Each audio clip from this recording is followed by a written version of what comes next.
You're listening to Inside the Locker Room with Wimp and Barry Sanderson on Tide 100.9 in Tuscaloosa. Baseball at 70 and 49. Guardians topped the Twins 5-3. Cleveland took 2 of 3 in the series from Minnesota and lead the AL Central on the Twins by 3.5 games.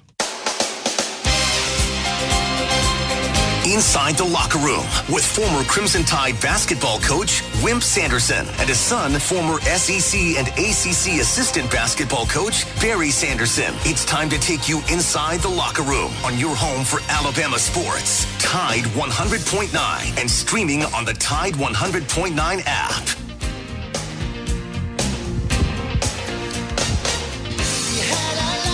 And good morning. Welcome into the Monday edition of Inside the Locker Room. 205-342-9904 is the phone number if you want to get in on the show with us this morning. The X accounts at Locker Room 109, at Barry Sanderson, at Wimp Sanderson 1. The email address for the show is wimpandbarry@yahoo.com. So shoot us an email.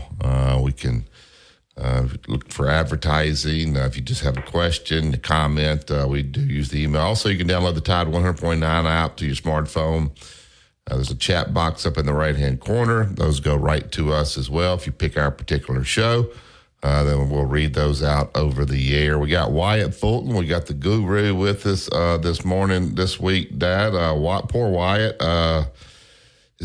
I guess he probably had to get here by 5:30. He's got to produce every show today. So if you're out there and you want to slide by the studio and bring Wyatt, like maybe he's drinking a Mountain Dew right now at 6 in the morning. So if you want to bring him some lunch, early dinner, just to say that you appreciate all his hard work, because he has been grinding. He's been going out to all the practices, the interviews, all that. So Wyatt, we appreciate what you have been doing for the station, and he is going to have to grind this week. I mean, Chase.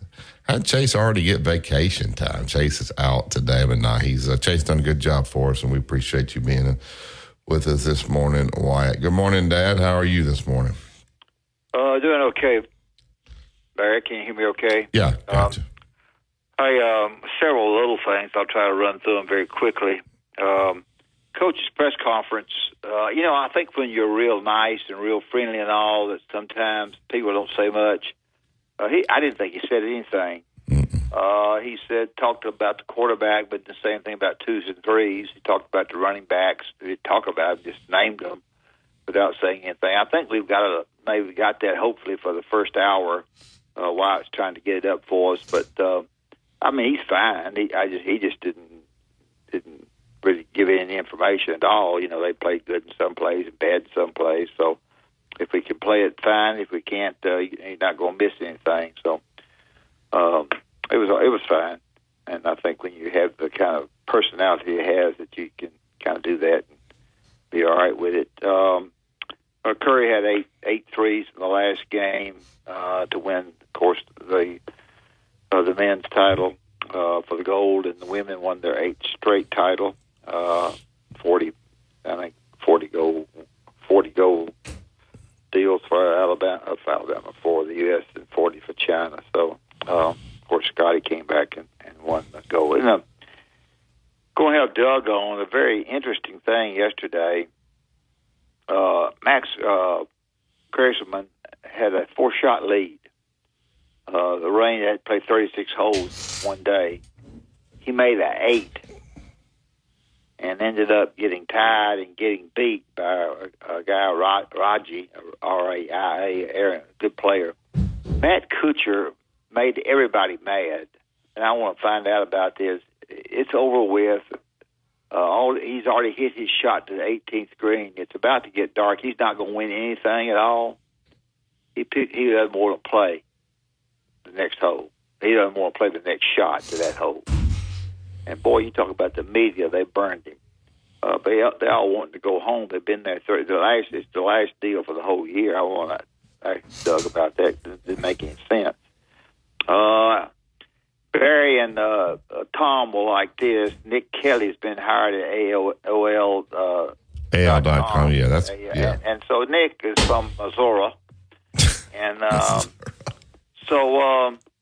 being from Missouri, he came in and he got close to Saban's kids. And when he did, that makes the AOL stories that Tom complains about a lot better. And so he... Whoa. What about being from Missouri had him get close with Coach's kids? Well, I just wanted to tell you about where his background was. Because I had to give him his background. So he got... And of course, Barry thinks that Kristen is a little bit over too much media hungry. So thought they might like that. Anyway, he's got the Rising Star Award. I don't know about the suit that Front Knot company out of Colorado has sued the NCAA about the money that they're getting, that the players didn't get enough. I'm not going to get into it because I don't know the details about it. It made headlines, but I read it, tried to study it. Wasn't enough money for the former players. At least this guy thought there wasn't. So there's been a big lawsuit tried to set up there. That's about it. Graham McDowell, who had some lessons in Birmingham with a friend of mine, got put on probation for anti-doping, which was actually nasal decongestant. And for some reason, it was a list that was banned for golf. Outside of that, I don't see anything else that I wrote down. Jim Harbaugh is the honorary captain, so he didn't cheat. He's the honorary captain for the opener, which is nice for him. The honorary captain for what? They're honoring him as the honorary captain for the opening game in the football season. For the Michigan? Yeah. And so Rocky, the Rockies beat the Braves, came back and beat the Braves, I think, 9-8. Bo Nix had 4 drives. People at Auburn still not seem to like him much, but he's pretty good. That's good enough. All right. I want to ask y'all, I don't even know if you pay attention to the gymnastics, but Jordan Childs, the young lady that won she won the bronze. She won fifth. She got 5th, and then they appealed her floor exercise, and the judges evidently didn't score it on the degree of difficulty that it actually was, so they changed it and gave her the bronze. Well, they have gone back now and looked at it and said that you have to appeal within a minute, and there were 64 seconds before they appealed, so they are going to take her medal away. Now, I was thinking maybe they would let her just keep the medal and give the other girl a medal and give 2 bronze medals, but they are stripping her of her medal. Would you give it back? Why would you give it back if they say, like, you got to give the medal back? I'd be like, I'm not mailing it. Come get it. So she says she is going off of social media for mental health. Now, she's a little bit of a drama queen. I don't blame her. Wyatt, your thoughts on it? You're going to have to pry that medal out of my hands. I am not sending that thing back. For 4 seconds. First of all, why are we not criticizing the judge that didn't score it properly? They're the ones that are, had they scored it properly, you wouldn't have had to appeal it. So anyway, that's my gymnastics. And then I know you mentioned Curry. Wow. And so Curry played horrible in the Olympics until the last 3 games. He was amazing. But it's a joy to me to watch these NBA players care and play hard and win. When you watch them get together for the All-Star game, it's awful. Hard. Yeah, they all did, and they wanted to win, and they competed, and man, the possessions meant something. And the international game and I don't know exactly why, but it's a more physical game. They let you play a little bit more. You obviously can knock the ball off the rim, but I thought it was great watching. I really, really thoroughly like when that Serbia game, and then even the game with France. That Wembanyama, wow, he's going to be someplace. Wembanyama is someplace. Yeah, he just needs to stop shooting so many threes. But that's okay. Let him shoot them. But it was some great basketball to watch those guys play that hard. But And those other teams weren't far away. And then Steph, oh my goodness, what he did there at the end. My phone. He kind of looked at one end. Well, when he gets it going, he gets it going. So his fame, which was already out the roof, just went crazy internationally. So I can't imagine what those 4 threes he hit in the last 2 minutes will do for him. So anyway, I really, really thoroughly enjoyed the Olympic basketball. Normally, I don't like watching the NBA guys play, but, man, they played. LeBron played. They all competed. It meant something to them. So that was fun to watch. Did you watch the gold medal game as well? Did you see the Serbia game and the France game? Did you see both of them? I didn't watch all of Serbia, but I watched some of the France game. I watched most of it, yeah. Yeah, so it's a treat to watch the best players in the world compete. I do want to mention to our listeners that there's a lot of thought about scrimmaging in football, because I know it's football time. Running back at A&M's lost for the year. There's been another running back the other day that was lost. It's a real contentious as to whether that's the right thing to do as much. Go live like that. You have to go live some. I was asked that question on another radio show, and I said I felt like you need to go live, once maybe, but not, just not overdo it. And they lost an awfully good running back yesterday, and there's another running back lost prior to that. So I don't know if we have anything that's being said. If we do have coaches' press conference, no, I don't know if he mentions that or not. I can't remember, but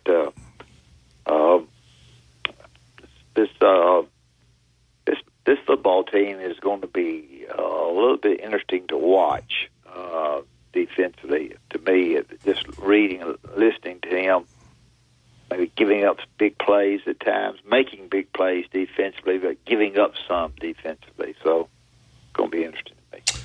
Wyatt, I'm going to throw this at you because you've been the one going out to practice and watching the practices. I've gone on record to say that I think they need to cool there's too much talking coming out of there.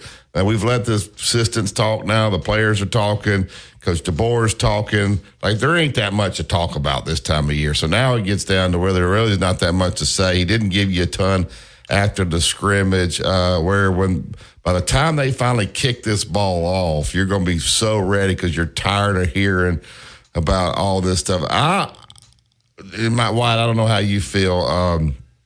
Because I know this is making the media guys that go out there and cover it having to go out there a ton more than they're used to. So be careful what you wish for sometimes. But I think they got to shut the doors now and get to work and forget all the media. Let DeBoer do his 1 or 2 deals, bring a few players every once in a while. But is it, for you guys, is it getting to the point where there's just not – what other questions are you going to ask at this point? If you get to see 20 minutes of practice, you see who lines up, who's nicked up. But now the games start, there's more to talk about. Are you guys running out of things to ask these guys over there? Is it time for them to shut the doors and get to work over there and not worry about so much media attention? We are starting to kind of run out of questions. At least if you notice, these press conferences are getting shorter and shorter as we go along. So we're running out of things to ask because they let us, we can ask any coach just about any question. They frown upon asking about position battles, but still, you just ask the question and the coaches are still going to answer it. Players are answering, everything that we ask, and it's getting to the point that, we're kind of running out of things to ask, and so I think they're getting ready to shut the doors. If you notice on the practice schedule, we saw the first 6 practices, and then we get to see 2 of the last 21 practices. So I think they're getting ready to shut the doors and really put in some work before the first game of the year. Maybe they listened to me there. I was ranting about that last week. Not that you guys don't love going out there, but at some point, what else we going to talk about? I love it, but I can only write so many stories about the same positional drills that I've seen for the last 6 days. Exactly. And whenever you scrimmage, Dad, we all know this.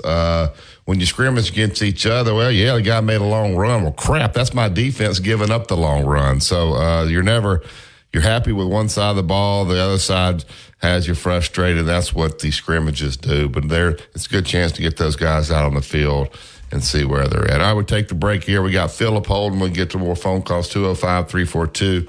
2-minute truck. They're out at 1330 Martin Road East. That's where you go pick up your boxes, your packing supplies, whatever you need to make this a smooth move. Where it's local, out of town, out of state. Moving is stressful, so let the professionals handle it. They'll take great care of you and your stuff. Give them a call today for the free estimate, 205-247-5050. It's 2-minute truck movers who care. Here's what's trending on the Tuscaloosa thread. Good Monday morning. Only 3% of those eligible to give blood do so, and that creates a problem during the dog days of August when fewer people give. Both Red Cross and Life South report there is a current blood supply shortage, partly resulting from those fewer people giving during the dog days. You can go to both organizations' website for a list of blood drives in the area for the remainder of this month. Click TuscaloosaThread.com for more local news. It's free all throughout the day. Don Hartley, Town Square Media, Tuscaloosa. Tide 100.9 traffic. Tuscaloosa traffic now from the Townsend Nissan Traffic Center. Not bad at all as you travel along the area. Looking here at the usual spots where you tighten up, and on Lurleen Wallace on the northbound lanes to McFarland Boulevard, that's actually moving nicely. You may just tap on the brakes there, but that's just due to intersection delays, so no worries. Also over on Doors and Protects. Now you can get 5 quarts with an STP Extended Life Oil Filter for $37.99. Get in the zone. AutoZone. Restrictions apply. Tide 100.9 Tuscaloosa weather. The sky will stay mostly sunny today, the high 92.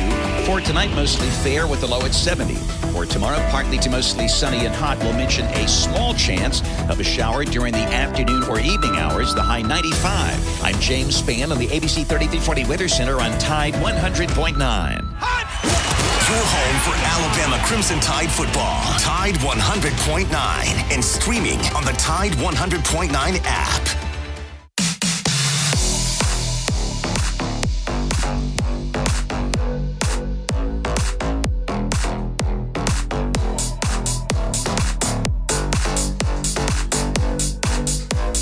Welcome back to Inside the Locker Room. All right, we'll get right up to the pressure-treated pine from Great Southern. Always remember, you're going to build the 5-star backyard. There's only one choice, and that would be Yellowwood. To find a dealer close to you, go to yellowwood.com. We'll get Philip in. Good morning, Philip. Morning. Good morning, guys. Good morning.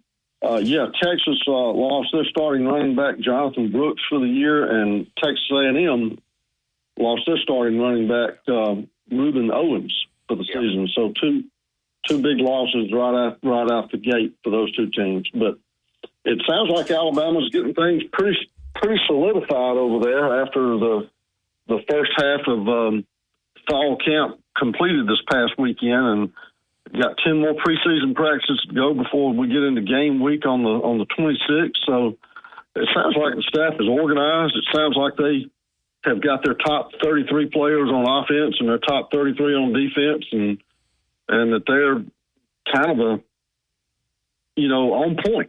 So I'm impressed by that, and some of the footage that I was able to see online this weekend showed some beautiful catches by Caleb Owens, and then another beautiful catch by Ryan Williams in the scrimmage, and just wondered what you guys have heard.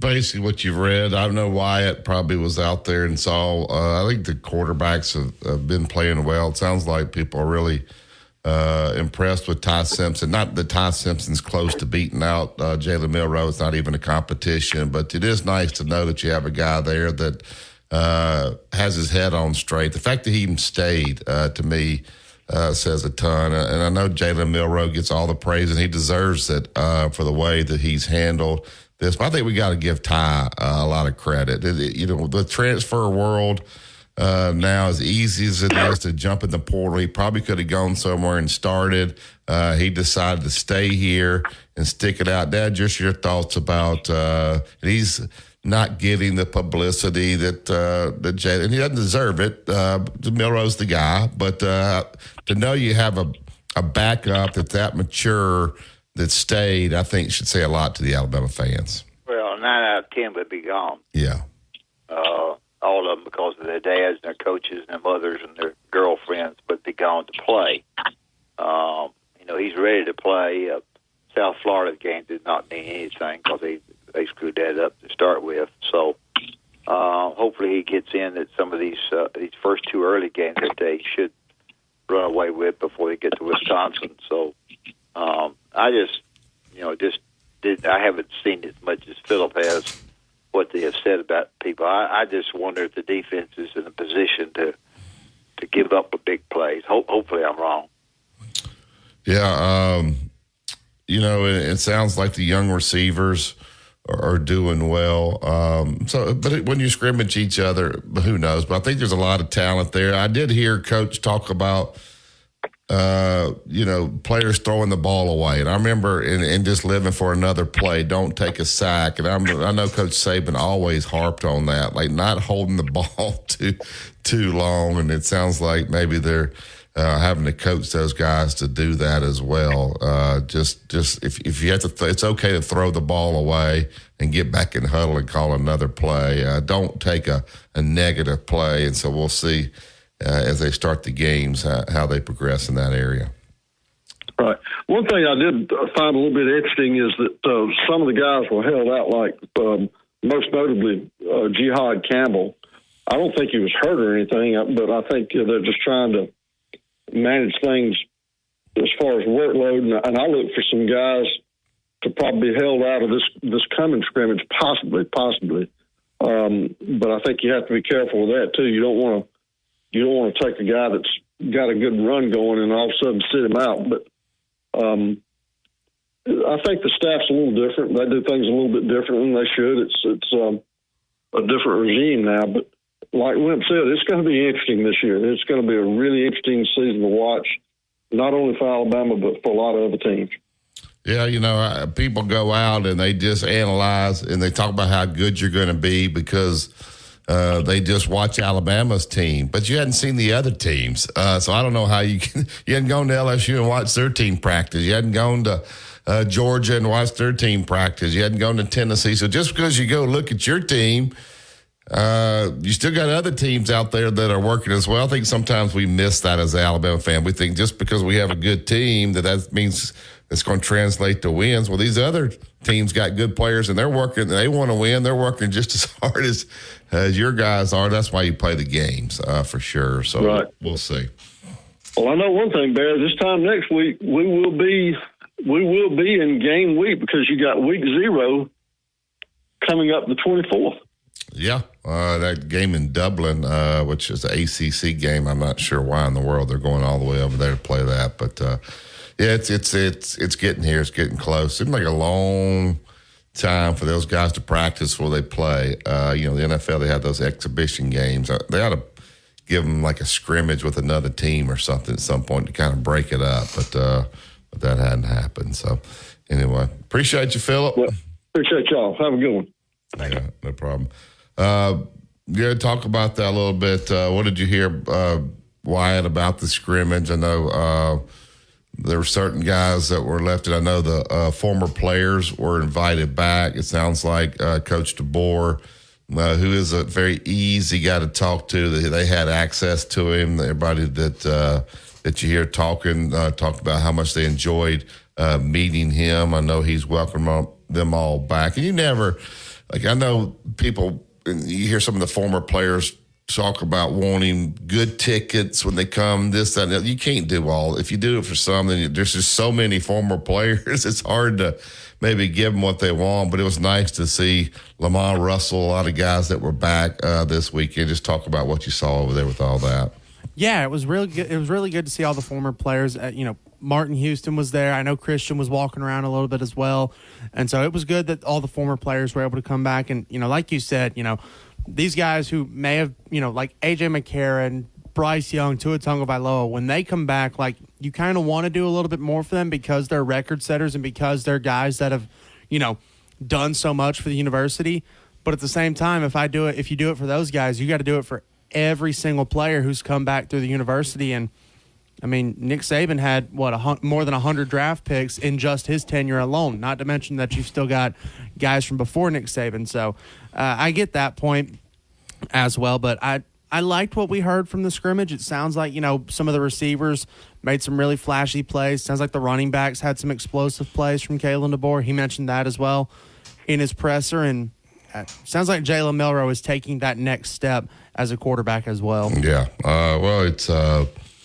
He's got great leadership skills, which we've seen throughout his media tour. When he went up to New York, every time he gets in front of the microphone, I know he was here in the studio with Gary. He's really, not that he wasn't matured before, but really grown into the position of being the Alabama quarterback, which is it's difficult, isn't it, Dad? When you're the Alabama quarterback, all the eyes are not only on you on the field, they're on you off the field as well, and you hear nothing but good things about Milroe, on and off the field.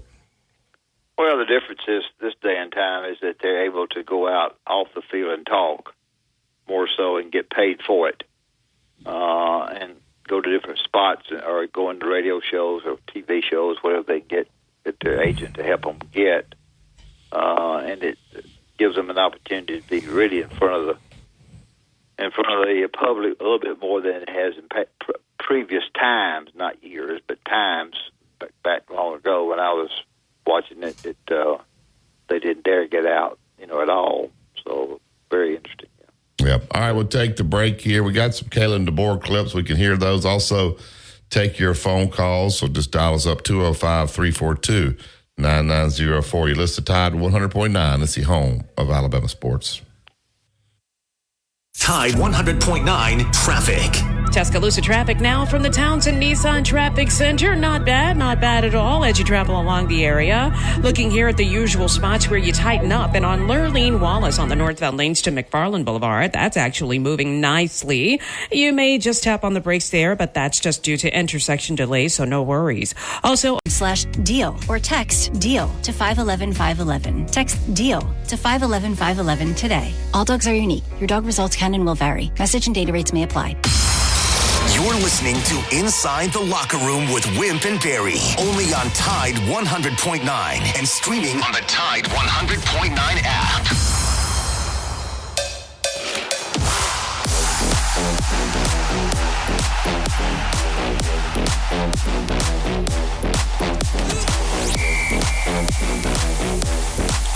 Pressure treated pine from Great Southern Wood. Always remember, if you're going to build a 5-star backyard, the fence, the deck, the pergola, there's only one choice. That would be Yellowwood. All right, Wyatt, let's get to these Kalen DeBoer clips. We'll just start with the opening comments there after the scrimmage on Saturday. Here's Coach DeBoer.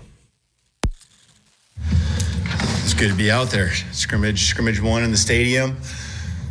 It's good to be in your surroundings and get familiar with that. Been since the spring game, so ran about 100. I think it was 102 plays, maybe give or take one or two.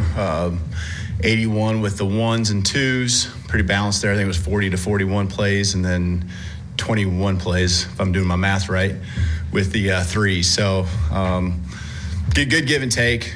Got some explosive plays. You got some tackles for loss. Obviously from my standpoint, you want the defense to do better on the explosive plays and not give those up, and you're proud of the offense, and then vice versa there with tackles for loss and sacks and things like that. But thought one thing I've seen over the last few practices, we've had the officials there.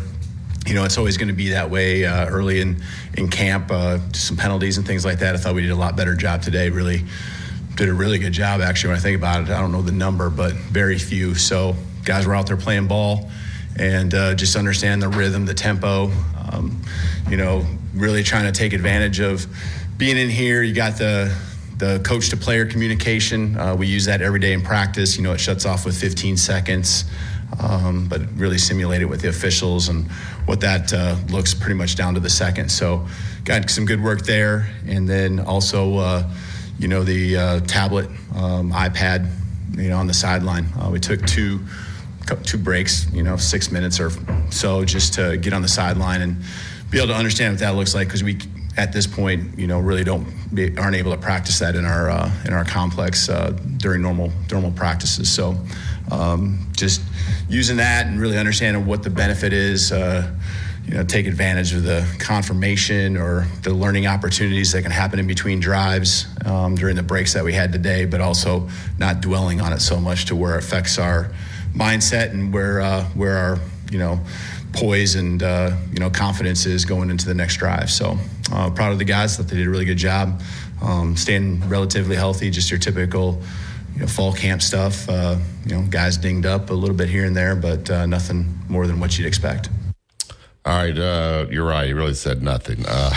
He gave you a minute and a half of nothing, except for, he's the head coach, so he's not really married to either side. He's kind of overseeing both sides. And he talked about the explosive play, and you really won't want the defense giving that up. Do you ever see a competition where the defensive coordinator, defensive staff, and the offense, it kind of becomes a competition there. Now, if the defense is giving up a big play, then Kane Womack and his staff are not going to be happy, and they're going to go to the film room. They're going to look at that stuff. Vice versa on the offensive side, if they do good things or they get a sack. So there is some competition there between the coaches. I can remember Lane Kiffin talking about that he would run plays that he would make Coach Saban mad, that they could that would be effective against his defense, and he'd run them and watch Coach throw his hat and get mad.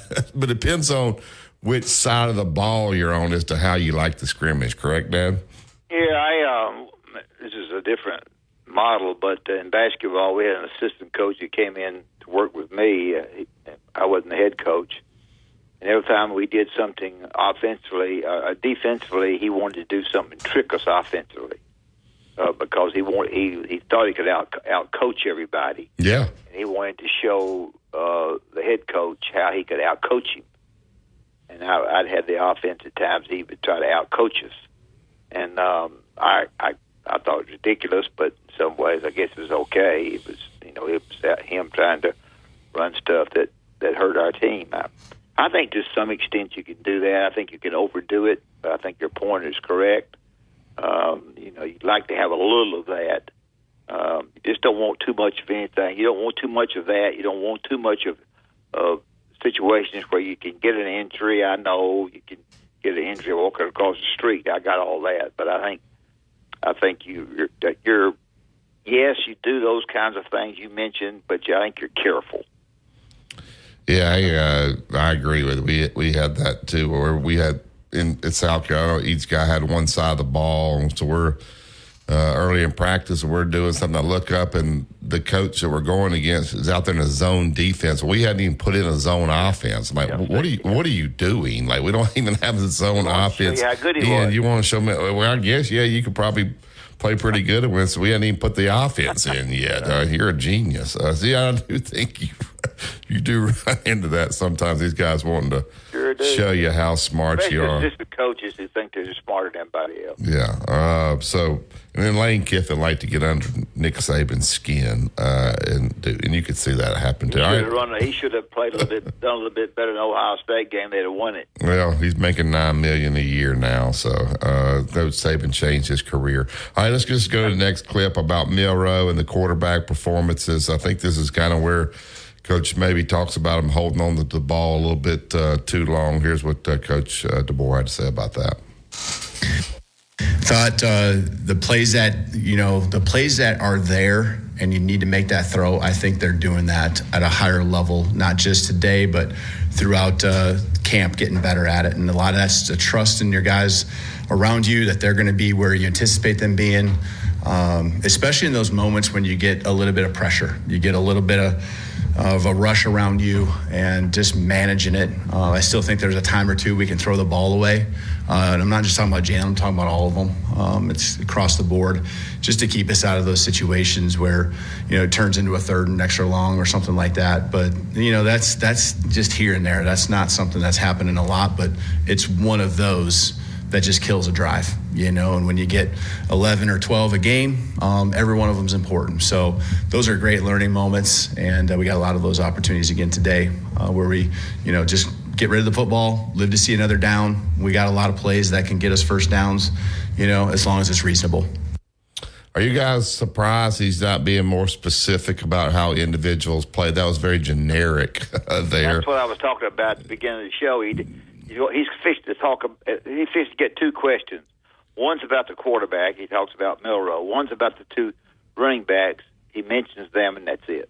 Yeah. Wyatt, are you surprised that he's not, being more specific about certain plays that they did? And guys like to hear and other parents do, like to hear their son's name called, especially the young kids who haven't played a lot. You hear some confirmation there. He's given nothing out there. Are you surprised he's not a little bit more specific about what he's saying? I'm mad because it sounds like somebody's media trained him. Because in the spring, we could ask, what's Jalen look like? Well, Jalen's, and he goes into detail on what Jalen looks like. There, we ask him about Jalen, and he takes up broad answers to all the quarterbacks. So somebody got a hold of him and media trained him. I thought I'd heard the wrong playback because nobody responded when I said that at the beginning of the show. I think y'all thought I was crazy, but I thought it was terrible. Well, I think he's talking more about Milroe. But he was specific to say, well, it's not just Jalen, it's all of them. But really, the Jalen's the one that really, really matters at this point. So I think that's probably him. You got to trust the play. You got to let it go. And so holding the ball too long. That's one thing we've heard in the past about him holding on the ball too long. So I'm just trying to read between the lines. And you don't want somebody down the line saying, I thought, he mentioned the two sets of running backs. I thought I was second string. Yeah. You got to be careful. It's, he's probably right. I'm not criticizing him. I like anybody come on our show, and I didn't even know him when he came on our show, so I appreciate him. Yeah, he's just doing what he has to do a press conference. So, all right, this is what you're going to get. I'm not going to give out too much. All right, on Jam Miller and the running backs, let's go ahead and hear what he had to say about that. Okay, let me find out about what he said. Yeah, I thought we hit a couple explosives. Jam had a nice play down in the red zone there. A lot of it was the offensive line, as it always is. I think there's some schemes we're really good at. And, our defense, obviously, on the opposite end can continue to work on defending. And then I think there's some things that we know are going to need to do that we got to continue to just work on. That's part of the process of the line being all in sync. But, one thing I'll just say about our running backs, they're very versatile. And if they maybe don't get those seams as much as they want in the run game, shoot, they're a threat in the pass game. I don't care if it's checking out and, we sling it out to them in the flat, or if they're really one of the primary, route runners that's getting out of the backfield. They're doing just a good job all around. And, both Jam and Justice taking pretty much all the reps with the ones there. They did a great job. So running the football, physical, really not many times where you just like, oh, come on, or anything like that. So I just really feel that we got a great and solid backfield with both of those guys. Barry, when you have not played a game and everybody, all the assistant coaches on the opposing team, Western Kentucky's and all of them are trying to find out everything they can find out about you, that I can understand it to some degree this early. I guarantee they've got somebody trying to watch practice. Everybody is because they haven't played the game, so it's not. Oh, what do you mean they got somebody trying to watch practice? I guarantee you they got somebody in there some guy in there that'll sit in there and try to watch them practice if they can. Get out of here! There's no somebody in there watching. Well, if they can get in the door, they will. And I got a friend that's a friend of a friend that coaches at Western. He's sort of media. He did a radio show one time. Go over and see if you can slip in with the media and watch them practice. I wouldn't trust them all. I'd have a guard there. Oh my gosh! So, Coach, even Coach Saban gave out more information during a scrimmage than Coach DeBoer. So we're learning. He's not going to tell you crap about the scrimmage. So you got to call one of the former players. My head when you didn't say anything. I think when I said that, I thought. Well, I listened to some of it, and it got to be so boring. And I'm not blaming Coach. I don't blame him. I don't blame him either. I appreciate what he's done. All right, let's hear the. Do you guys think there should be a mandatory injury report with gambling the way it is, or should we be able to keep that hush hush? Not yet, but we got it coming. Why should there be a mandatory injury report that you have to put up? But if a guy's questionable that he played, I don't know. What do you say about that? If you're not sure if he's going to play or not, it's going to be a game time decision. Do you put game time decision? Then he doesn't play, and somebody knew he didn't play. I don't know. What are your thoughts on the injury? I don't care for it from a gambling perspective, but I always think if the NFL is putting out injury reports, that's the biggest league there is. Why can't college do it as well? I always have been a proponent of the injury report just because it provides clarity. It makes, and it's another little bit game of cat and mouse that these coaches can play. Well, but a guy like Bill Belichick put questionable on the whole team. There are questions. And that's all you got to do is just say, he gets in the press conference and he says, well, Milroe slightly turned his ankle. You can't. Slightly turned it. Yeah, I think it's called gambling. You're just gambling anyway, right. So you just gamble that you're right. I don't want the injury reports because I know coaches, they're going to fudge them. Who's going to run out there when the game starts. And I like it that way because these injury reports are going to be fudged anyway. So, all right, let's hear what Coach had to say before we get to break. That's the main reason why I understand it's presented to us, and it was sometime in the spring. I can't remember what meeting it was, but it's been discussed, and I get it. I get why it could be necessary, helpful. I talk to our guys all the time about, obviously the gambling from their end, but and that how that's not allowed, and you can't get involved in that, but also just any information getting out of our program and how that impacts, the outside world outside of our bubble. So I get it, and, whatever we got to do, whatever they put in place, we'll abide by it. Barry, it's over the world. I mean, players, and I'm not saying players gamble, but there are times that they'll bet somebody in the fraternity house. I mean, how much they're going. It's all over the world. Yeah, at the end of the day, that injury report, is it really going to help you gamble and win the game? Probably not. I don't know what they'll do with it. I'm sure they'll eventually do something with it, but how they structure it and how they make you do it will be interesting to me because I just don't. Well, if I'd known so-and-so was hurt, I guarantee you, telling his buddy, if I'd known so-and-so was hurt, I'd have bet a lot more in that game. See, if they don't do the injury report, Wyatt, and I don't know if you've been following our show, how long, I can't even remember how long you've been with the station. How long have you been with the station, Wyatt? Since December. All right, so you're not familiar with the Blue Plate specials. All right, so the Blue Plate special that Dad does every week, he picks one game, and it's called the Blue Plate Special. Last year's record was like 11-3, and so he's going. If you don't do the injury reports, he's going to say that's affecting his Blue Plate Special. So that's going to give him which is actually brought to you by the Chuck Norwood team, Remax of Gulf Shores. If you're buying or selling down in Orange Beach, Gulf Shores, then Chuck Norwood is your guy. Go to chucknorwood.com, 251-948-1212. The Norwood team on Instagram. So we're looking forward to getting to the Blue Plate Special each and every week. Next hour, I'll tell them who I'm thinking about. And Wyatt, if you really like to gamble and make money, just bet against Doug Bell, and you'll be the richest guy in the world. All right, you listen to Tide 100.9. It's the home of Alabama sports.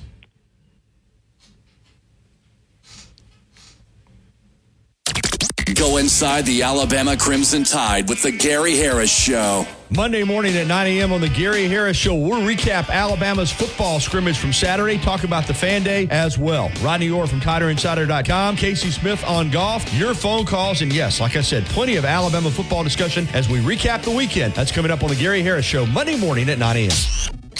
Catch the Gary Harris Show Monday through Friday, 9 to 11 a.m. on Tide 100.9 and Tide100.9.com. Tide 100.9 Traffic. Tuscaloosa traffic now from the Townsend Nissan Traffic Center. Got a little road construction you're going to have to maneuver around. Not a huge deal. This is on 2059 in that northwest direction in between 3rd Avenue and Greensboro Avenue. No delays whatsoever in that immediate area. You will have some intersections logos. For more information, contact us at 205-333-0231 or visit behwater.biz. road tripping, business travel, or bringing your car in for repairs. All great reasons to rent a Toyota at Tuscaloosa Toyota. You can rent the latest Toyota models for a day, a week, or a weekend. Every Toyota rental-car comes with 24 hours roadside assistance and is backed by an entire team of people you know and trust. Rent a Toyota and let's go places. Reserving yours is a breeze at TuscaloosaToyota.com. Tide 100.9 Tuscaloosa weather. The sky will stay mostly sunny today, the high 92. For tonight, mostly fair with the low at 70. For tomorrow, partly to mostly sunny and hot. We'll mention a small chance of a shower during the afternoon or evening hours, the high 95. I'm James Spann on the ABC 3340 Weather Center on Tide 100.9. Need to know what's going on with the Crimson Tide? Then subscribe to our YouTube channel for exclusive content on your home for Alabama sports. Tide 100.9 and streaming on the Tide 100.9 app.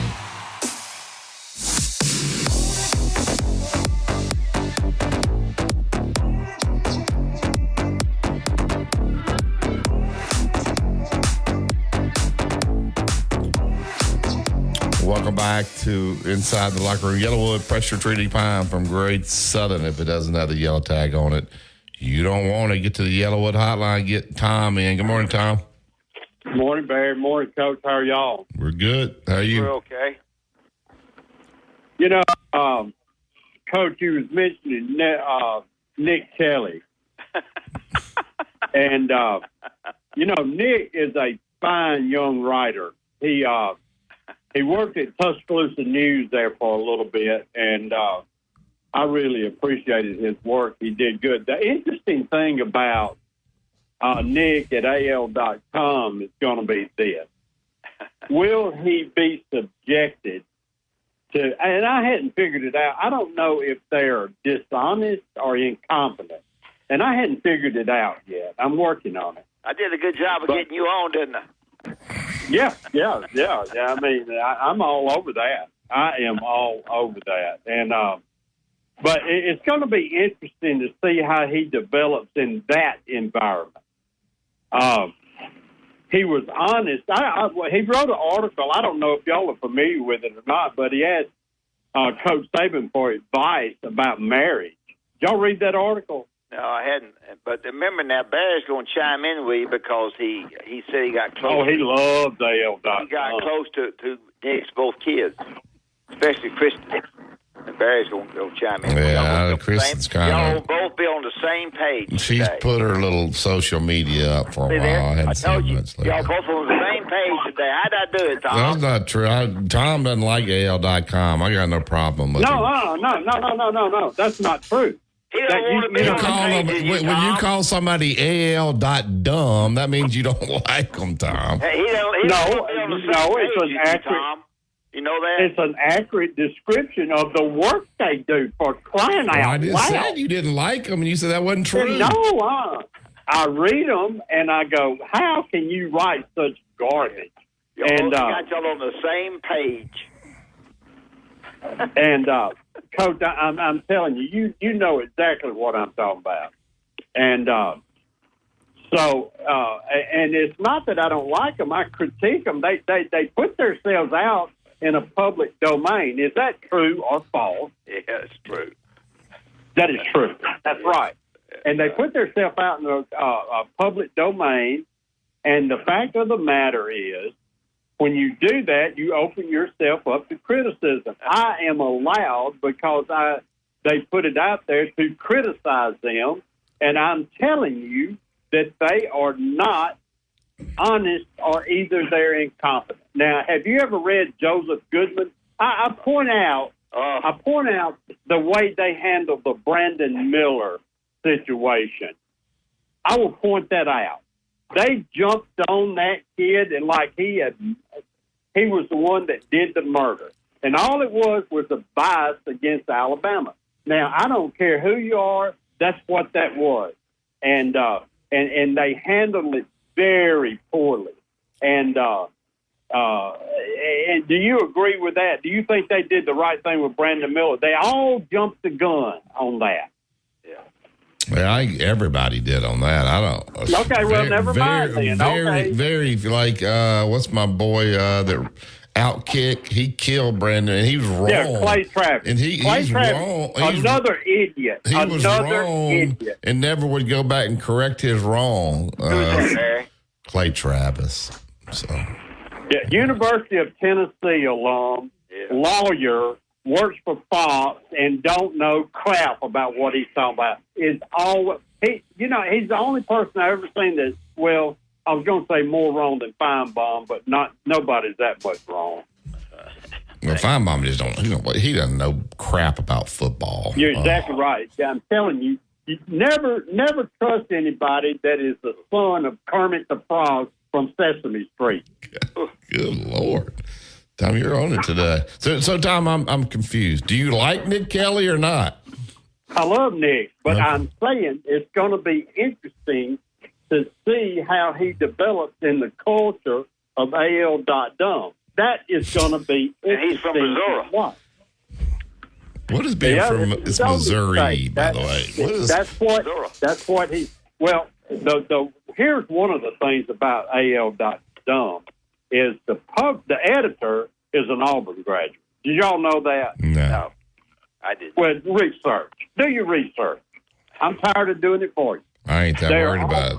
I ain't worried about who the editor is at AL.com. That's okay. Well, whatever. Anyway, they all kowtow to her because they're scared they're going to say something that offends her about Auburn. And so that's the reason they hate Alabama, all of them. Now, Nick, I'm interested to see how he does. There you go. Nick, the pressure's on if you're listening. Pressure's on. Tom is going to judge you. And let me say this to you, Nick. Let me say this to you, Nick. Let me say this to you, Nick. Don't write anything negative about Alabama or you'll be in Tom's doghouse, regardless of what they do. Not true. Not true. If it's accurate, if it's truthful, if it's honest, there is no problem. I don't know about that, Tom. You got some Alabama class. That's fine. You and Gary and Ryan Fowler, y'all got your Bama glasses on. Hey, here comes the boss. I got to go. See you. All right. We take the break here. This top of the hour break. We get back. We'll get to you, Pat, when we get back. We also got Doug Bell will join us at 8:15. Code BETTER for 15% off your first purchase. Love it or return it for free. That's LUME deodorant.com. Code BETTER to save 15% today. WTBC Tuscaloosa and W265CG Tuscaloosa, a Town Square media station. Tide 100.9 and streaming on the Tide 100.9 app. From the Fox Sports Studios in Los Angeles, here's Eddie Garcia. At the Olympics, the U.S. women's basketball team won gold, holding off France for a 67-66 win. The U.S. women finished 6-0 in Paris, extend their Olympic winning streak to 61 in a row, and win their 8th straight gold medal in women's basketball. So the U.S. closes out the games in Paris, leading all nations with 126 total medals. Their 40 gold medals was tied with China for the most. In baseball Sunday night, Mariners rout the Mets 12-1 to wrap up a 3-game series sweep. Astros handle the Red Sox 10-2 to get a sweep of their own. So Seattle and Houston are still tied for the AL West top spot. Yankees slug their way past the Rangers 8-7. Juan Soto, 2 home runs. Aaron Judge is major league leading 42nd of the year. Meanwhile, the Orioles lose to the Rays 2-1, so Baltimore and New York are back into a tie for first in the AL East and the best overall record in baseball. Guardians beat the Twins 5-3. They split a 4-game series. Cleveland's got a 3.5-game lead on Minnesota atop the AL Central. Inside the locker room with former Crimson Tide basketball coach Wimp Sanderson and his son, former SEC and ACC assistant basketball coach Barry Sanderson. It's time to take you inside the locker room on your home for Alabama sports. Tide 100.9 and streaming on the Tide 100.9 app.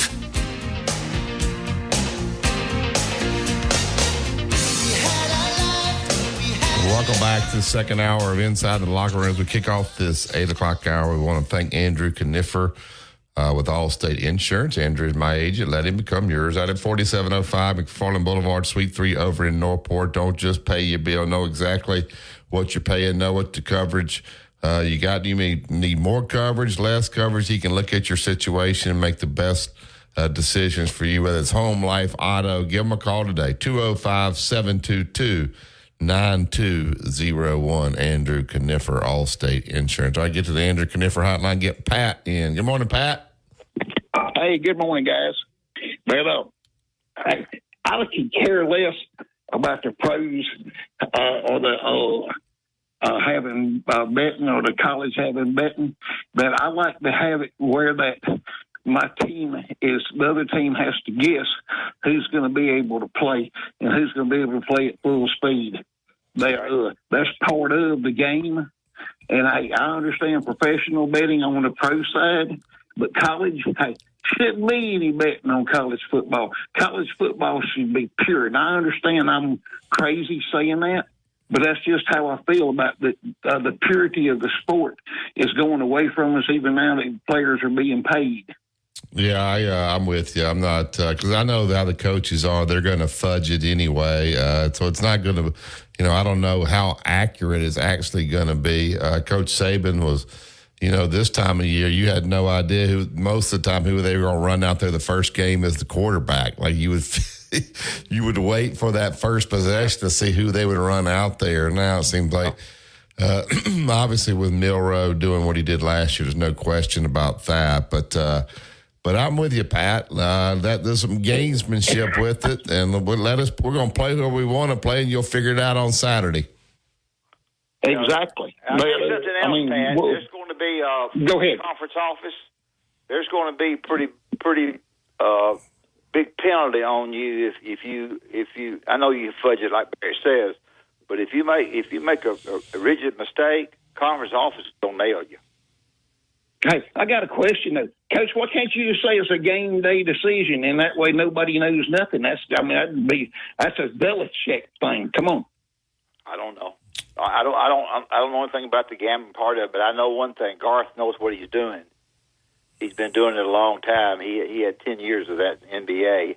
I think that it'll come closer to being correct than it's ever been before. I won't say it's always going to be correct, but I think it'll come closer to being correct. Yeah. Like I said, on injuries goes, that's just like this rehab that I'm doing on my foot right now. That I have a ruptured tendon that they took an inch of or better of bone out that was pushed through that tendon. So the question is going to be to you: are you going to play? To your head coach, exactly. Is he going to play today or not?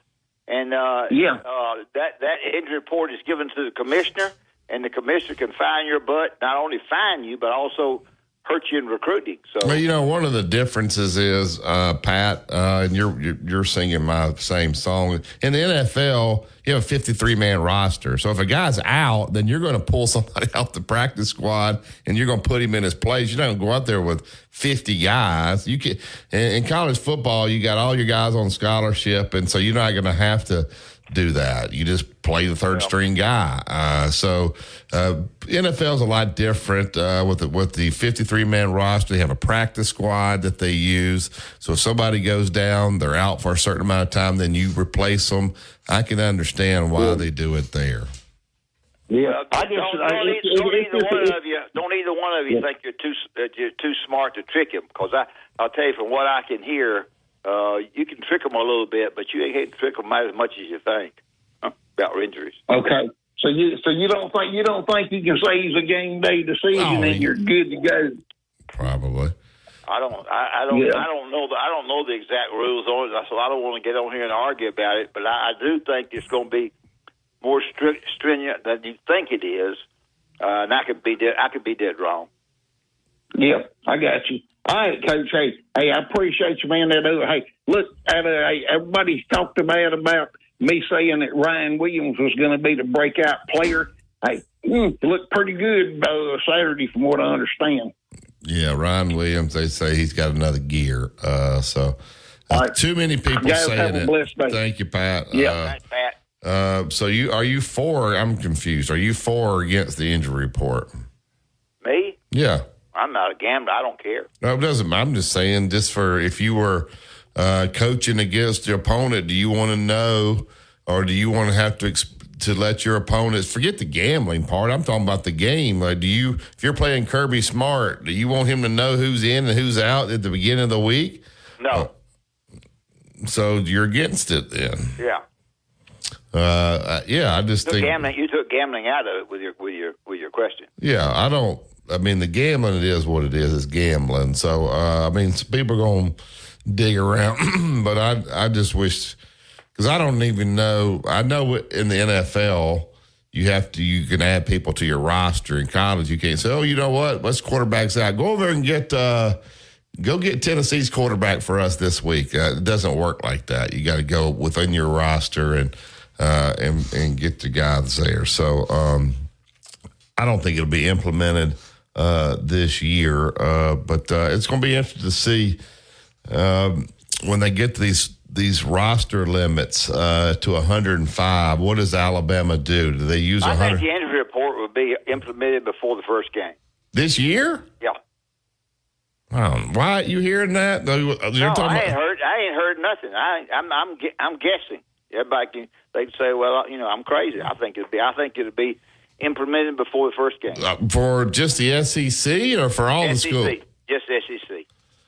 So each league can do what they want. So now when Alabama's playing Wisconsin, they have to tell them who's injured, but Wisconsin doesn't have to tell us? I guess so. You didn't think about it like that. Well, I did think about it like that, and I don't know that I don't know that I have to report it to the press. I'm not sure how it works. You got to make it. I mean, you got to make it public. That's the whole point of doing it, is to get it to the public. If you're doing it for gambling reasons, I don't know the answer to that. Then I don't know, but I just think it to be some kind of. I think it'll be implemented for this season. So I don't know that I'm right, but that's what I think. I don't think you run something out there like that. I'm wrong. So what? It could be. Maybe they're further along with this thing than I realize. I understand the baseball part. Like it was, of course, I don't think you had to do it in college baseball. You didn't. In pro baseball, you got to list who your starting pitcher is, and then a lot of times, if they go gamble on the game, it says if this guy doesn't start, then the bets are all off. And I think that's where Alabama got, or Bohannon and them, he knew he wasn't going to start that guy, but I don't think you have to do that in college baseball, and that's why that ended up being a tremendous problem. And that whole story did not get reported on as big as it was. That was a big deal. It kind of just went away. On what? Bama baseball and Bohannon. Oh, yeah. That thing is huge, and it just kind of it's huge. Fizzled out. Probation. Yeah. I don't know. All right, Tuscaloosa Toyota.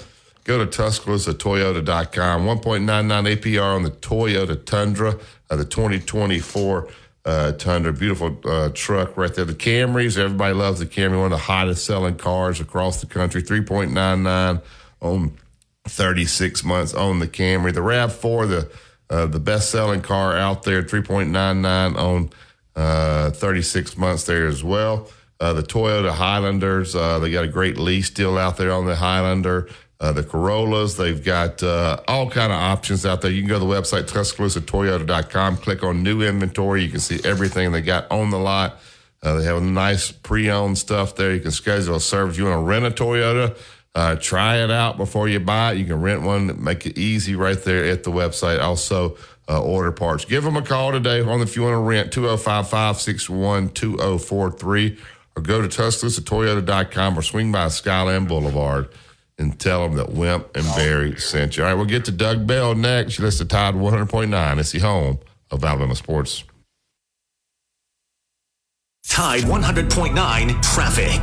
Tuscaloosa traffic now from the Townsend Nissan Traffic Center. Oh, the volume starting to crank on up here, especially if you're traveling on McFarland Boulevard. On the east and westbound intersection of, you guessed it, Lurleen Wallace. That is a little on the heavier side, mostly in the eastbound lanes. Lurleen Wallace, you're going to find most of your brake tapping on the northbound hookup to McFarland. Visit us at 3537 Skyland Boulevard East or check us out online, bmwoftuscaloosa.com. BMW of Tuscaloosa. Take your dreams for a drive.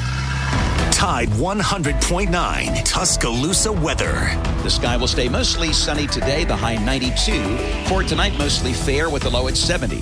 For tomorrow, partly to mostly sunny and hot. We'll mention a small chance of a shower during the afternoon or evening hours, the high 95. I'm James Spann on the ABC 3340 Weather Center on Tide 100.9. Weekday mornings at 6 a.m. The Martin Houston Show. Join the Martin Houston Show for a Tuesday edition of the program. We'll add DC Capstone report to the conversation. We'll get his thoughts on Alabama's first scrimmage. We'll invite you to get in on the conversation at 205-342-9904. That's the hotline. We'd love to have your thoughts, your comments, and your reactions. All those conversations and more on the Martin Houston Show, powered by Box Eye Care. Catch the Martin Houston Show from 6 to 7 weekday mornings on Tide 100.9. Two-time state champion and two-time NIT champion Barry Sanderson breaks down the latest in sports on Inside the Locker Room on Tide 100.9.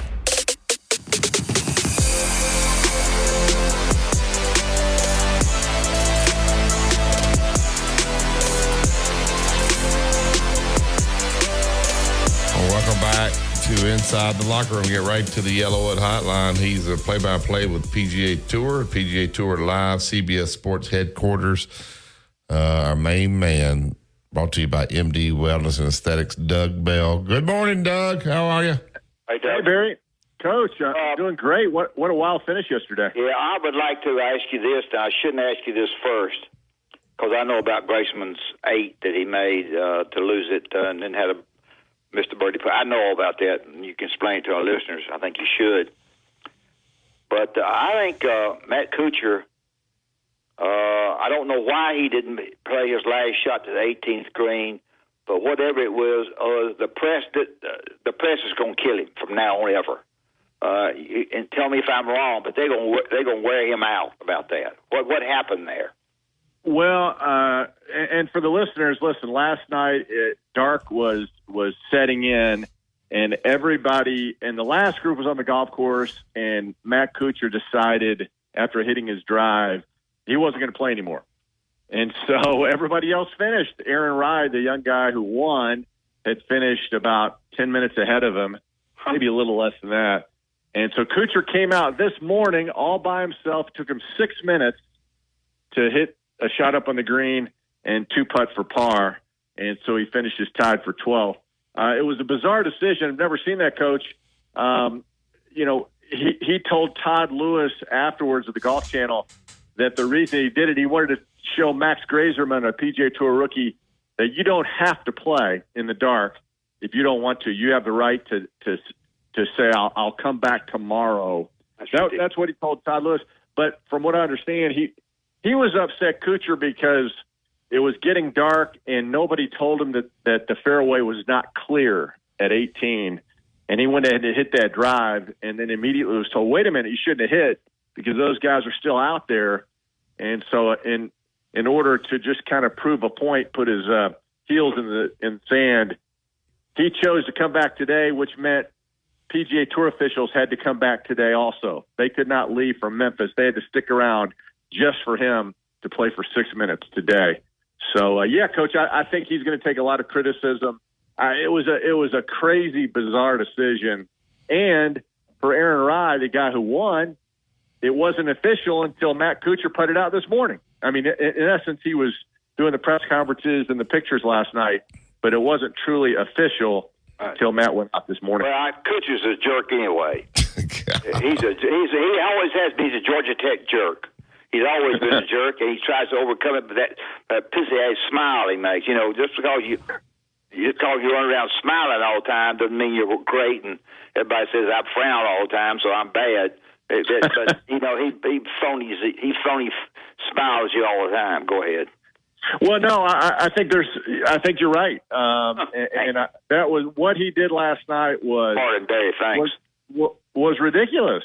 I mean, I couldn't believe it. In all my years of covering golf, I've never seen a guy do that. Obviously, it was getting dark, but he didn't factor into the equation of the outcome. No. I mean, he ultimately tied for 12th. But what is the rule on that? If you feel like it's too dark, you can just stop playing, Doug? What's the rule? Well, Barry, what had happened normally, like if that had happened on Saturday, they would have blown the horn. And the players would have the option to finish the hole if they wanted. If not, you mark and you come back the next day. But considering everybody had hit their drives, in the last group, they were the last three guys on the golf course, the tour just chose not to blow the horn because they said, it looks like they're going to go ahead and finish. When Kuchar got up to his ball, he asked the tour official, he said, listen, did the horn blow?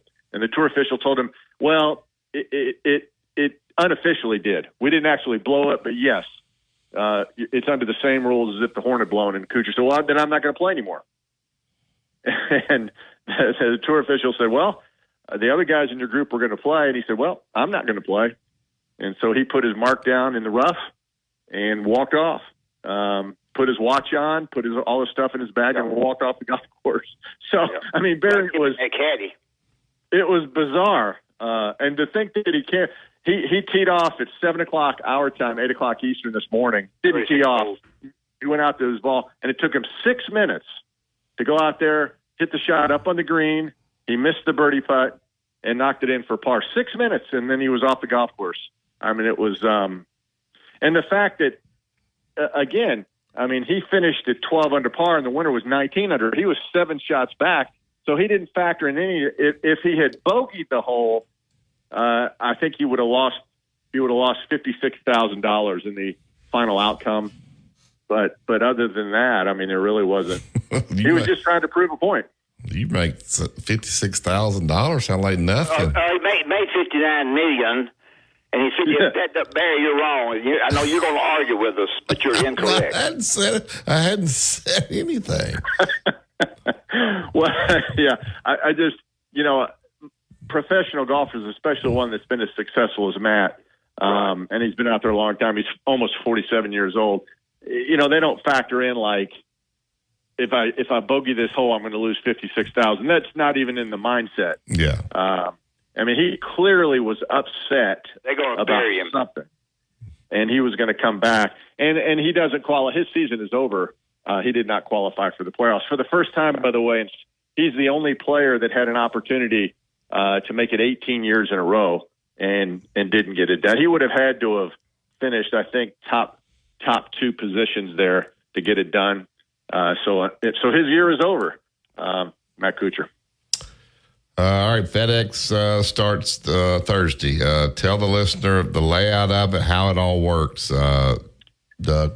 Well, it's exciting now. Last year they reduced the playoffs to 3 events, and it starts in Memphis at TPC Southwind. The FedEx St. Jude will be the first top 70 guys, and so all the guys will be there. Scotty Scheffler, who's number 1. Xander Schauffele, who's number 2. This is in the FedEx Cup points. Rory McIlroy's number 3. All the big names will be there. Justin Thomas qualifies for the playoffs after missing last year. And right now, JT, I think, is in the top 35. So he's in good shape. The top 50 after Memphis advanced to Castle Pines out in Colorado, this gorgeous course where they used to play many years ago. And then and if you qualify for the top 50, Barry and Coach, you get in all the signature events next year. There's 8 of them, and those are the big money events where the winner gets around $4 million, and you have limited fields. So that was a big deal, or is a big deal. And then ultimately you want to get in the final 30. That gets you to the Tour Championship, and that's where, the winner gets an $18 million bonus, and then it sprinkles down. I think last place, if you make the final 30, I think if you finish 30th there, you get something like $1.5 million bonus. So what if I'm way down the list, Doug? How do I advance to the next round? The points are double. How to tell them how all that works? Yeah, the points are doubled. And so, like, for example, Victor Perez, the guy from France, he wound up number 70. He's the last guy in the playoffs. And in order for him to advance to the final 50, I'm not sure the exact math, but he's going to have to finish somewhere probably the top 20 or better. I mean, he's going to have to jump 20 players to get into the top 50, and that is going to be difficult to do.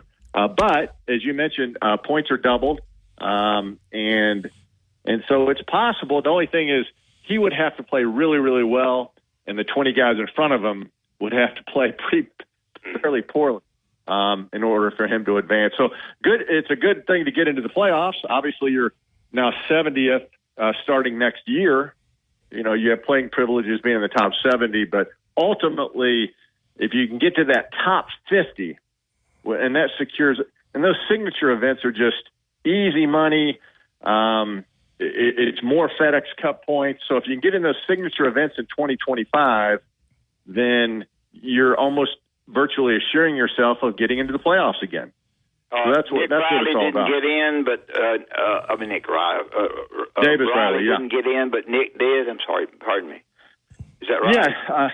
Yeah. Davis, I think, finished Riley. 72nd, and it was interesting because he won. Remember, he won the Charles Schwab there at Colonial and beat Scotty Scheffler in the last round, but had an inconsistent year other than that. So unfortunately for him, although the good news is when you win, he gets that 2-year exemption now through 2026 for Davis Riley. So he's exempt. Doesn't have to worry about playing privileges for a little over 2 years. But yeah, Nick Dunlap, he's the big story. Is he going to be Rookie of the Year? Yeah, he's going to win the Arnold Palmer Award, Rookie of the Year. It's voted on by the players.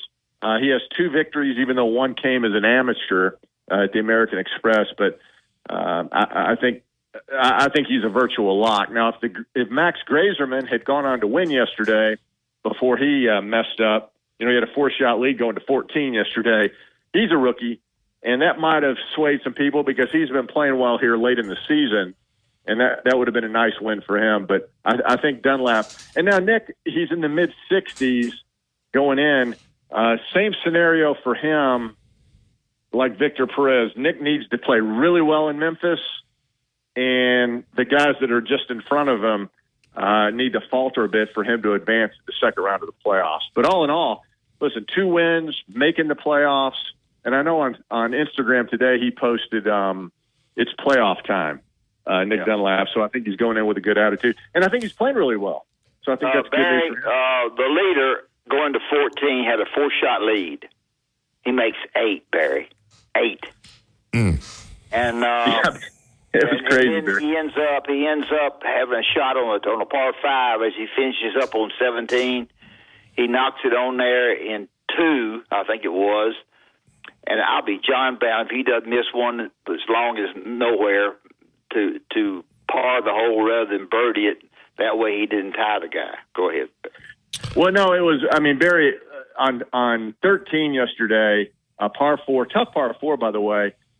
He holes out for eagle from the middle of the fairway, and that puts him at 20 under par. He has a 4-shot lead, and it's a foregone conclusion. This young guy's gonna win for the first time. And then the very next hole, a par 4, hits a bad tee shot that caroms off the cart path out of bounds, and then he just had he ended up with an 8.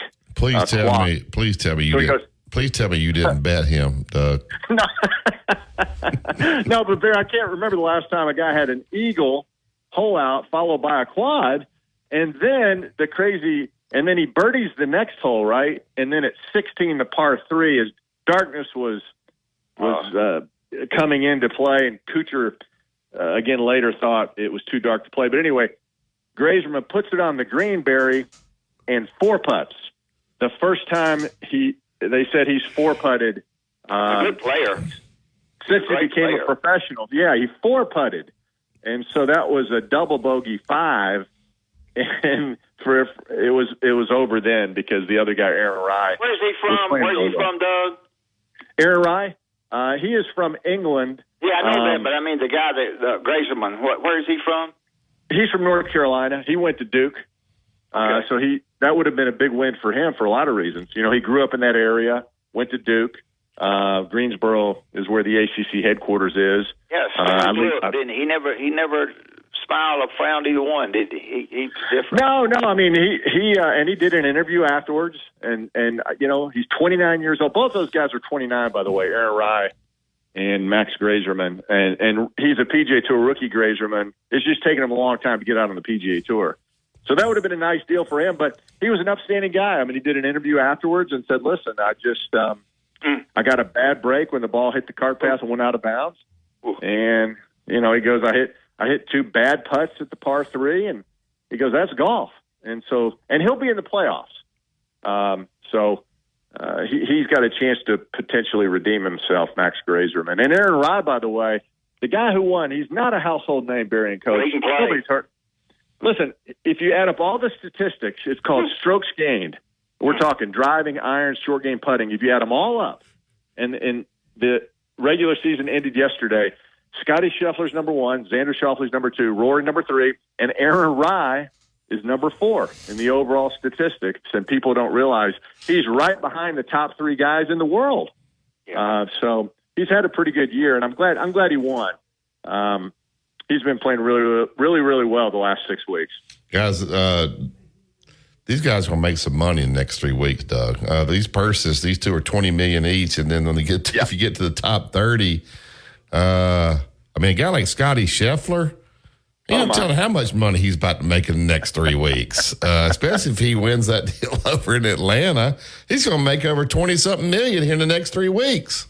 Well, yeah, and when all is said and done, now Scotty's never won the FedEx Cup. The last 2 years, he's gone as the number 1 guy at Eastlake and just hasn't played particularly well, but still won a lot of money. But yeah, Barry, if he wins the FedEx Cup, especially with that bonus and with all that he's won now, listen, he's won 6 times plus the Olympics. He could, at the end of the year, he's already set the record for the most money in a single year the last 2 years. He could win more than $50 million. He's the most down-to-earth person I've ever seen it to be as good as he is. I don't know that he'll win it, but I hope he does. He is a down-to-earth guy at home. It comes over that way. Of course, I don't know anything about him. No, Coach, right on. I mean, he's that kind of guy. But I mean, to think a golfer. Now, all these quarterbacks, Tua and Jordan Love for the Packers, they're all signing for more than $50 million, right, per year. This golfer, when all is said and done, he may have NFL quarterback money by the end of the year. I never thought in my lifetime I'd see something like that.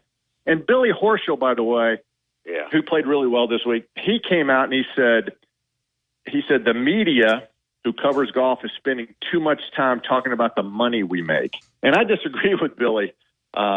He said, all you guys talk about is what this event is worth, what that event is worth, how much money we're going to get in the FedEx Cup playoffs. He said you should be writing more about the golf, the outcome of the golf, the great shots that we're hitting. And, I disagree. I just think with all that's going on in the world of golf, I think people want to know how much money these guys are making. And it's an extraordinary amount of money when it's all. Golf taking a back seat a little bit because we don't watch the LIV like we do. Is it, and some of the great players have gone there, is it not taking a back seat a little bit now? It is, Coach. Yeah, ratings are across the board over the last 3 years. And that kind of coincides with the fact that Tiger rarely ever plays anymore. Ratings are significantly down on the networks as far as golf goes. And mainly you're talking about NBC and CBS. And even the Masters that's the highest rated golf tournament every year. But it was down this year as well. So, I think there's a lot of factors, and we talked about it on this show, but obviously Tiger not playing as much anymore is a huge factor. The LIV taking big-name players away has hurt the professional golf tour. And listen, as much as we want to talk about money, I do believe that people are just exhausted. Like, wow, these millionaire golfers, they're now making more money. Yeah. And for example, yesterday, listen, what a wild finish. Aaron Rye, Max Grazerman, nobody's ever heard of these guys unless you cover them on a regular basis. Yeah. And I think that hurts the game of golf as well. Different from professional sports where everybody knows who plays on the Packers and the Cowboys and the Boston Celtics and, the Los Angeles Dodgers. Team sports are different, but in an individual sport, some of these guys who have big years that nobody knows about, it just doesn't move the needle as far as TV ratings. Yeah, I pulled it up. Scheffler's made this year $28,148,000. We talk about Isn't that crazy? Quarterbacks are making twice that much, and nobody talks about the difference. You know. Yeah. Well, it's the NFL. Yeah, I mean, it's just, that's what everything is based off of. The ratings are down in golf, but they're down in baseball as well. They're down, way down in the NBA. They're down in college basketball. You know, there's a lot of things are down. The only one that is significantly up is the National Football League, and they're rated about college football. And college football. They're the two bell cows in the United States as far as TV ratings. And that's why so much money is going to these individual conferences in college sports. The TV networks are willing to pay whatever it takes to have an NFL package and have a significant college football package. And in the case of ESPN, ABC, you know, they put all their eggs in the Southeastern Conference basket. And then Fox and CBS now have put all their eggs in the basket of the Big Ten. Oh, well, Barry wanted to ask you if you have an idea of one game that's really hot that I need to look at. Because I got a blue plate. We got a sponsor. Yeah. Okay. Well, by the way, guys, you know, you asked me a couple of weeks ago, Alabama 31-point favorite over Western Kentucky. I just saw Alabama is a 9.5-point favorite at Wisconsin. And Georgia is a 4.5-point favorite over Alabama in Tuscaloosa. I thought that was interesting. Yeah. So I'm just, you know, but just throwing it out there, just throwing it out there. Just throwing it out. I'll mention it again, Coach. August 31st in the Swamp, Miami, at Florida. A lot of big games that day. Penn State, West Virginia, Clemson, Georgia. Got to go with the Gators. Go with the Gators. At home. Hey, here's what I've been studying all how long. The Gators. Don't. Yeah, I've been studying. I'm telling you. I've been studying Georgia Tech, Florida State. Yeah. It's Georgia Tech's 12 or 14 points. Barry, aren't you playing overseas somewhere? Dublin. Yeah. How do you like that one? Well, let me say this, by the way. That'll be ESPN College Game Day. And Coach Corso today, the Sunshine Scooter is what they used to call him in high school in Miami. Lee Corso turns 89 years old today. So happy birthday to Coach Corso. FSU, a 12.5-point favorite. Their new quarterback, DJ Uiagalelei, the young man who started at Clemson, went to Oregon State, now in his third school in a 5-year period. And I think he's a good quarterback. I don't think he's a great college quarterback. And, Coach, I like Georgia Tech getting those points right now. Do you really? I was thinking about is Coach Saban doing that game? Yeah, Coach Saban will be in Dublin, Ireland. They're bringing the whole crew over for College Game Day. And Pat McAfee, Coach Saban, Reese Davis, Desmond, Kirk Herbstreit. Of course, Kirk's doing the game with Chris Fowler. Yeah, so that's the first big game on August 24th in Dublin, Ireland. It's at 11 a.m. Yeah. Well, we're going to let him pick a game that week. That's going to be his appetizer. We're letting that be his what do you think about that game? I don't like it. I wouldn't touch it. But whatever. But this is his preseason game, Doug. Yeah. So if he hits it, guess what? He'll count it. If he gets beat, then he's going to say that was an exhibition game. And you don't like that game? I mean, I don't. Is there going to be any atmosphere in Dublin? No, there's not. You know, I ain't doing that. I just wanted to get a little something started. FSU's 12-point favorite, over under 56.5. I don't know. There's only 4 games that day. Montana State, New Mexico, SMU, Nevada, and Delaware State and Hawaii. So you better blue plate that Florida State because nobody's going to watch the other 3. So. And you know that is a long trip because you know you're obviously bringing an entire football team and the people that go with them, right? The training staff, the managers, et cetera. That's a big undertaking, and I just don't think the teams will perform quite as sharply as they would if they were at home. I mean, that's a big task taking all these young men. Everybody, the bands, the cheerleaders. Cedric is going with Coach over there? Yeah. Cedric? Yeah. I don't know. That's a good question, Coach. I'm not sure. Coach Saban's flying charter, right? He's not flying commercial. Oh, no, he's flying charter. Is it? Yeah. I would think they're going to fly those ESPN guys over on a private jet. I would think. Cedric will be right there with him. And Coach Corso, from what I understand, Coach Corso is going to go, and he would have to go private as well. Coach Corso is 89 now, and he's doing okay, but I don't think you give Coach Corso on a commercial flight. So Corso's coming back for another year. Yeah, and now he will have a diminished.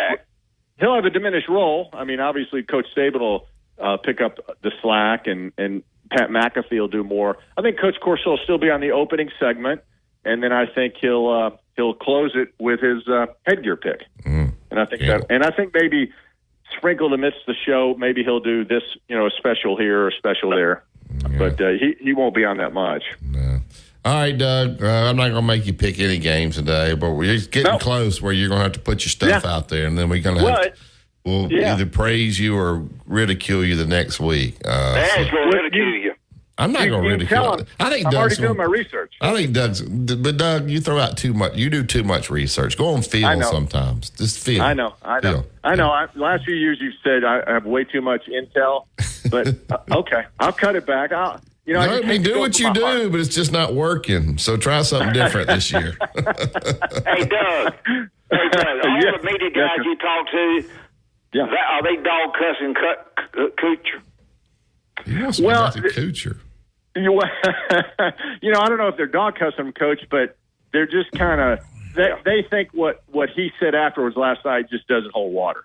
Yeah. The fact that he was trying to prove to the young guy that, listen, you don't have to play unless you're ready to play. And all the guys I talked to were like, come on now.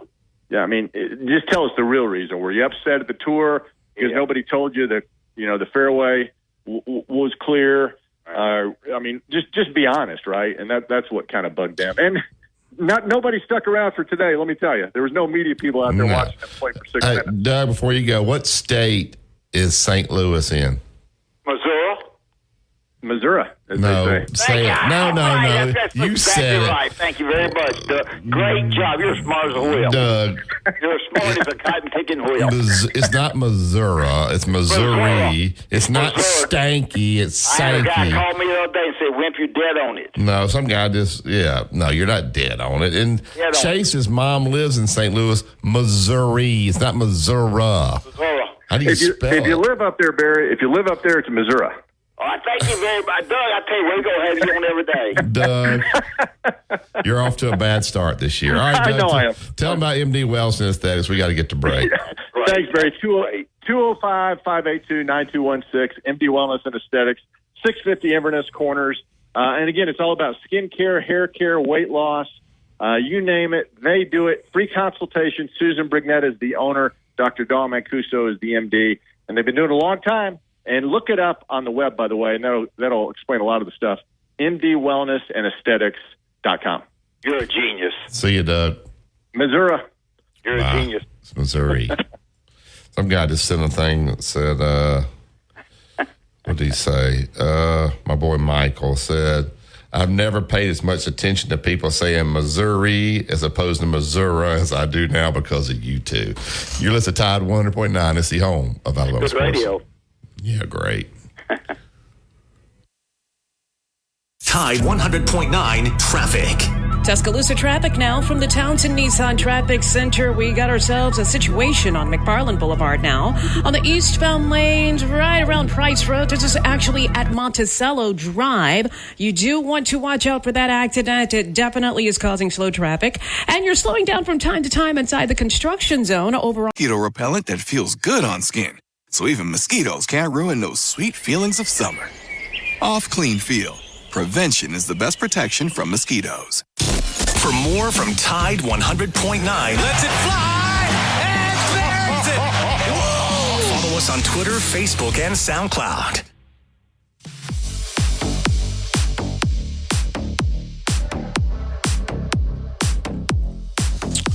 Welcome back to Inside the Locker Room. I'll get right to the Yellowwood Hotline. He's fresh back from Gulf Shores. Of course, Orange Beach area. Cowboy. Good morning, Cowboy. Cowboy. How you doing, Barry and Coach? We're good, man. How you? All right.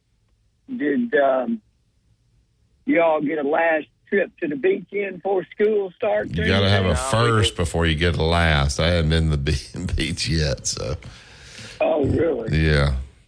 Your dad's not hooking you up? I ain't going either. Nah, he sold his condo down there. He had a condo on the beach and sold it. Knucklehead. So really? Yeah. I'll be darned. He didn't just sell it to you? I tried to get him to, but he was trying to overcharge me. Oh, Lord. So, oh, well. Oh, well. Well, we're getting closer to time, but it just seems like it's going to be, well, we've got nearly 3 weeks to Alabama's first game still. I heard a guy was telling me Ty Simpson's doing well. What have you guys heard? Yeah, I mean, that's what we've heard, Barry. I've heard he's doing well, but who knows? I'm sure he is. Yeah. I'm impressed with Ty Simpson that he stayed. I think it's with the transfer portal world and everything that's going on Milroe. I think the fact that he stayed says a lot about his character, and I hope when he does, if Milroe plays out the year and does great and goes to the NFL, I hope Ty Simpson is the start of the next year and is rewarded for his patience here at Alabama. His name wasn't mentioned at the first press conference. Oh, okay. Nobody. Y'all said earlier this morning they wasn't saying anything. Nah, they didn't say nothing. Well, I'm impressed with his body. It looks like a big time quarterback body now. He's kind of filled into like a quarterback body, and he looks pretty good just from the visual looks of photos I've seen of him and everything. He's developing. So you got to be happy for him. I remember his freshman year in 2022, Jordan Rogers was talking late in the game, and I think they were playing Middle Tennessee State or somebody. I forgot. Oh, Utah State was the first game, I think. And was talking about how the coaches were raving about Ty Simpson's ability and the upside he had of being a quarterback, in that first game of the year in 2022, So I think it's there, and he's working hard, and you got to commend him for, like you said, Barry, hanging around. Yeah, I hope he has a Mac Jones story where he plays great and gets drafted, and all you got to do is have one good year, and I hope his patience is rewarded. Yeah, me too. Well, we had an Alabama guy catch a game-winning touchdown yesterday. Who's that?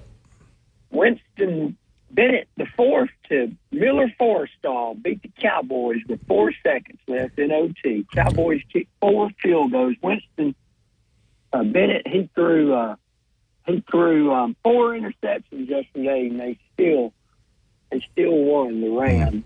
Jerry Jones. He might be their backup, they were saying. Garoppolo's hurt. Jerry Jones is probably not happy. So. No, well, it's an exhibition game. Yeah. All right, Cowboy, we got to take this last break, sir. We appreciate you. Be good. Thank you, sir. Yeah, buddy. Bye-bye. All right, take this last break and come back and wrap up the show. Make way for the Gary Harris Show. You listen to Tide 100.9, SC home of Alabama sports. Coming up on The Game with Ryan Fowler. Coming up on the Monday edition of The Game, we're recapping scrimmage number 1 on the campus of the University of Alabama. Also, Fan Day, we'll react to that. We'll talk to Drew DeArmond. We'll talk to Barrett Salee. We'll talk to Martin Houston and a lot more. Starting at 2 p.m. on The Game on Tide 100.9, 1230 WTBC, your home of Alabama Crimson Tide Sports. The longest running sports program in Tuscaloosa. The Game with Ryan Fowler. Weekdays from 2 to 6 p.m. on Tide 100.9 and streaming on the Tide 100.9 app. Tide 100.9 traffic. Tuscaloosa traffic now from the Townsend Nissan Traffic Center. We got ourselves a situation on McFarland Boulevard now. On the eastbound lanes, right around Price Road. This is actually at Monticello Drive. You do want to watch out for that accident. It definitely is causing slow traffic. And you're slowing down from time to time inside the construction zone over on Red.com or Town Square Media Tuscaloosa radio websites. Fill out the Advertise Here form. Put the power of Town Square Media to work for your business. Road tripping, business travel, or bringing your car in for repairs. All great reasons to rent a Toyota at Tuscaloosa Toyota. You can rent the latest Toyota models for a day, a week, or a weekend. Every Toyota rental-car comes with 24 hours roadside assistance. /deal or text DEAL to 511-511. Text DEAL to 511-511 today. All dogs are unique. Your dog results can and will vary. Message and data rates may apply. Tide 100.9 Tuscaloosa weather. The sky will stay mostly sunny today, the high 92. For tonight, mostly fair with the low at 70. For tomorrow, partly to mostly sunny and hot. We'll mention a small chance of a shower during the afternoon or evening hours, the high 95. I'm James Spann on the ABC 3340 Weather Center on Tide 100.9. Mr. SEC Tournament Wimp Sanderson gives you his excellent analysis every weekday on Inside the Locker Room, right here on Tide 100.9.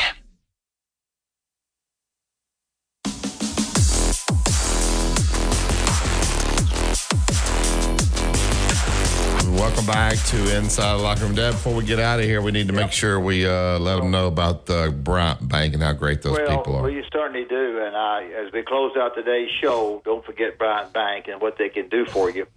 They're going to darn well take care of your money. They're going to help you in every way they can. It's going to be a banker that you're going to know and a bank that you're going to like.